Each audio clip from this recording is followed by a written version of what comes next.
basically, I'm the founder and CEO of Buskowitz Energy. It's my first startup, and it basically dates back to 2011 when I first started it. I was 21 at the time, and I guess I'll share my presentation and tell you a little bit more about my story. Yeah, it started in 2011. That was when I first initially got into the space. I was doing my internship at our hotel in Boracay. We have a 5-star resort there, and basically I was doing my internship. I was studying hotel management, and I basically thought, my dad asked me if I could look into solar because it's very general, it's very common in Germany. And so I was doing my internship in the hotel, and I looked into solar suppliers, and I couldn't find any in the country. And so that's how it started. I started the company at the time, basically tried to make solar more accessible and available in the country. It took us really 3 years to sign our first contract, and it was very difficult to sell someone, this is solar, this is how it works. So in 2014, that's when we signed our first customer, and it was Euroswiss or Santis Delicatessen.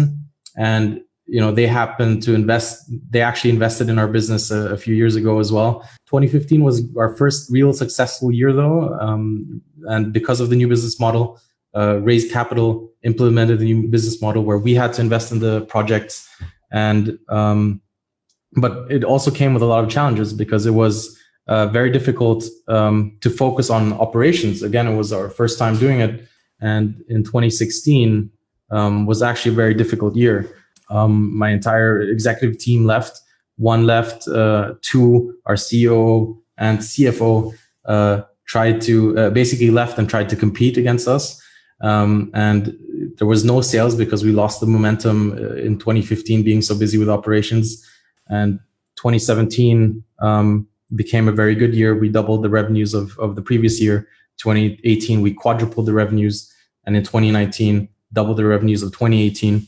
And then, of course, 2020 happened, and 2020 was also, but basically 2020, during the start, everything sounded great. We became one of the largest rooftop solar companies in the country with over 168 projects. Then the pandemic happened, and again, commercial sales was very difficult. We had collection issues. Our hotel closed as well. And so we had to make certain changes. We shifted to the residential market, which was actually very successful. And then in 2021, after a very tough year, we made our biggest equity raise where we raised 400 million pesos in capital and at a 1 billion valuation. And I think that was our biggest break. Now we've basically the biggest investor came from Vivant Corporation through their subsidiary, and their Vivant is a public company. For us, it's very valuable when a public company with that level of scrutiny and reportorial requirements invests in a company like ours. And so that's when we really became one of the largest rooftop solar and sustainable solutions companies. And again, it's important to mention that it's not just solar, it's solar and sustainable solutions, because solar provides one solution to the overall problem we have in the world at the moment. But basically 70% of the greenhouse gases come from the energy sector, and in order to avoid